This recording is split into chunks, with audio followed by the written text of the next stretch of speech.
بڑی انٹرسٹنگ خبریں ہیں کیونکہ عمران خان صاحب آج صحافیوں سے ملے ہیں جی. عمران خان صاحب جب صحافیوں سے ملتے ہیں تو پھر ظاہری بات ہے خبر تو جنریٹ ہوتی ہے. اس سلسلے میں ریزنٹمنٹ ضرور پائی جاتی ہے کہ آپ ایک سٹنگ چیف کے بارے میں سوشل میڈیا کے اوپر اس طرح کی گفتگو کر رہے ہیں. میں چاہتا تو طاقتور حلقوں کے پیر پکڑ کے معافی مانگ لیتا. دے مجھے گارنٹی اس بات کی کہ 3-3.5 سال جو آپ کی حکومت چلی ہے وہ انہی طاقتور حلقوں کی بنیاد پہ نہیں چلی ہے. میں تمہیں دس دیا مولانا فضل الرحمان اگر کسی کے گھر اٹھ کے گئے ہیں نا تو بات کوئی چھوٹی نہیں ہے, بات بڑی ہے.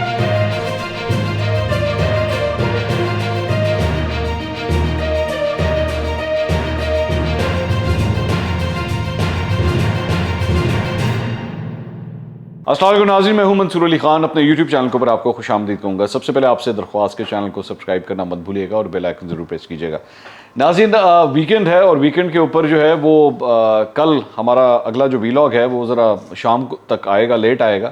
تو ویسے بھی ویکینڈ کے اوپر یہ بجٹ کی وجہ سے بھی ذرا خبریں کچھ کم ہیں, لیکن پھر بھی خبریں ہیں ہمارے پاس. یہ نہیں ہو سکتا کہ خبریں نہ ہو, خبریں آپ کے ساتھ شیئر کرتے ہیں. اور بڑی انٹرسٹنگ خبریں ہیں کیونکہ عمران خان صاحب آج صحافیوں سے ملے ہیں جی. اور عمران خان صاحب جب صحافیوں سے ملتے ہیں تو پھر ظاہری بات ہے خبر تو جنریٹ ہوتی ہے. میں ڈیٹیل سے ابھی اس کے اوپر ذرا تفصیل سے بات کرتا ہوں, لیکن اس سے پہلے کچھ 3-4 اور خبریں ہیں جو آپ کے ساتھ ڈسکس کرنا بہت ضروری ہیں. ایک تو خبر یہ ہے جی کہ ایک اپسوس کا ایک نیا سروے آیا ہے. اور اب سروے, یہ جو سروس کا سلسلہ ہے میں آپ کو ابھی سے بتا دوں, اب یہ الیکشن تک چلے گا. یہ ہر گاہے بگاہے جو ہے نا یہ سروس آتے رہیں گے. اور آپ کو پتہ ہے سیاسی جماعتیں جو ہیں یہ خود بھی اپنے سروس کرواتی ہیں. جی ہاں, یہ بہت کم لوگ یہ بات جانتے ہیں, لیکن حلقوں کے اندر جب انہوں نے ٹکٹس دینے ہوتے ہیں نا تو انہوں نے بھی سروے کی کمپنی سے رابطے کیے ہوتے ہیں. اور کیونکہ ایک ایک حلقے کے اندر مختلف ٹکٹ ہولڈرز ہوتے ہیں جو خواہش مند ہوتے ہیں, تو وہ اپلائی کرتے ہیں کہ جی ہمیں ٹکٹ دیا جائے. تو پھر یہ جو سیاسی جماعتیں ہوتی ہیں یہ ان کینڈیڈیٹس کے جا کے سروس کرواتی ہیں, اور ساتھ ساتھ یہ سروے بھی کرواتی ہیں کہ جناب ہمیں کیا ووٹ ملے گا کہ نہیں ملے گا. تو ان کو کافی حد تک ان چیزوں کا آئیڈیا ہوتا ہے کہ علاقے میں سینٹیمنٹ کیا چل رہا ہے. یہ اس چیز کا بھی سروے کرواتی ہیں کہ اس حلقے کی سب سے بڑی پرابلم کیا ہے, نمبر 1 کیا ہے, نمبر 2 کیا ہے, نمبر 3 کیا ہے. مثال کے طور پہ کوئی دور دراز کا اگر حلقہ ہوگا تو وہاں پہ سڑکوں کا مسئلہ ہے, تو ان کو پتہ لگ جاتا ہے کہ لو جی یہ حلقوں کا اس کا سڑکوں کا جو ایشو ہے وہ سب سے بڑا ہے. کہیں پہ گندا پانی اگر آ رہا ہے اس کا ایشو ہے, سیوریج کا ایشو ہے. تو what I'm saying is کہ یہ لوگ اپنے یہ بھی سروس کرواتے رہتے ہیں. لیکن ایک سروے اب جو آیا ہے اپسوس کا, یہ بڑا انٹرسٹنگ ہے. اس کا تعلق مہنگائی سے ہے اور مجھے تو بڑا ریئلسٹک لگتا ہے فرینکلی اسپیکنگ. میں یہ کہوں گا اور نمبرز میں آپ کے ساتھ شیئر کرتا ہوں. اس میں جی ایک تو سوال یہ کیا گیا کہ جو مہنگائی ہے اور ملک کی سمت ہے اس سے پریشان افراد جو ہے اس میں کیا ڈیولپمنٹ ہے, کیا اس میں اضافہ ہوا ہے, کمی ہوئی ہے. حکومت چینج ہوئی ہے نا, تو حکومت چینج ہونے کے بعد اب لوگوں کی کیا رائے ہے اس سلسلے میں. تو مارچ میں وہ افراد جو مہنگائی سے پریشان تھے, مارچ میں ان کی تعداد تھی 44% جو مہنگائی سے پریشان تھے, آدھے سے کم تھے. 44% ان کی تعداد تھی. یہ مئی میں ابھی بھی کم ہے لیکن اب یہ 47% ہیں. اس میں 3% کا اضافہ ہو گیا مہنگائی کی وجہ سے حکومت کی تبدیلی کے بعد. تو دس از ویری انٹرسٹنگ کہ مہنگائی کو ختم کرنے کے لیے حکومت آئی تھی اور مہنگائی کی وجہ سے پریشان افراد میں 3% کا اضافہ ہو گیا. اچھا, اور ویسے یہ بات نون لیگ کو پتہ ہے, میں آپ کو یہ بتا دوں ان کو پتہ ہے. میں جس طرح آپ کو کہہ رہا ہوں نا یہ سروس کراتے رہتے ہیں, ان کو پوری طرح پتہ ہے. اور دوسرا سوال تھا جی ملک کی سمت کو غلط کہنے والوں کی تعداد, اس میں کیا ڈفرنس آیا ہے کہ جی ملک جو ہے وہ صحیح ڈائریکشن کی طرف جا رہا ہے یا غلط ڈائریکشن کی طرف جا رہا ہے. تو غلط ڈائریکشن میں جانے والوں کی تعداد جو ہے مارچ میں 80% تھی, مئی میں 88% ہو گئی ہے. اب پہلے 80% جو ہے مطلب وہ بھی ایک بہت بڑی تعداد تھی, لیکن اب یہ جو حکومت آئی ہے اس میں بھی اور بھی زیادہ اضافہ ہو گیا, 8% کا اضافہ اس کے اندر بھی ہو گیا. تو آپ اس کو ٹوٹیلٹی ہی سمجھیے. میں تو ملنا چاہوں گا ایکچولی ان 12% سے میں 12% سے ملنا چاہوں گا کہ یہ کون لوگ ہیں جو یہ سمجھ رہے ہیں کہ ملک جو ہے وہ صحیح ڈائریکشن کی طرف جا رہا ہے. تو مجھے اچھی طرح یاد ہے کہ یہ عمران خان صاحب کے دور کے اندر بھی جو ہے یہ اس طرح کے جب سروے پہلے ہوتے تھے اپسوس کے اور یہ سوال جب کیا جاتا تھا تو اس میں بھی عمران خان صاحب کے لیے کبھی بھی کوئی زیادہ فیوریبل نمبر نہیں آیا. تو اب اس حکومت کے اندر بھی جو ہے یہ نمبر اور بھی زیادہ بڑھ گیا ہے, 88% تک چلا گیا ہے. اچھا جی, اس کے بعد معیشت کیا کمزور ہوئی ہے یا مضبوط ہوئی ہے, یہ سوال تھا. تو مارچ کے اندر یہ تعداد تھی جناب 40% کہ جی ملکی معیشت جو ہے وہ یہ سمجھتے تھے کمزور ہوئی ہے. 40% افراد یہ سمجھتے تھے.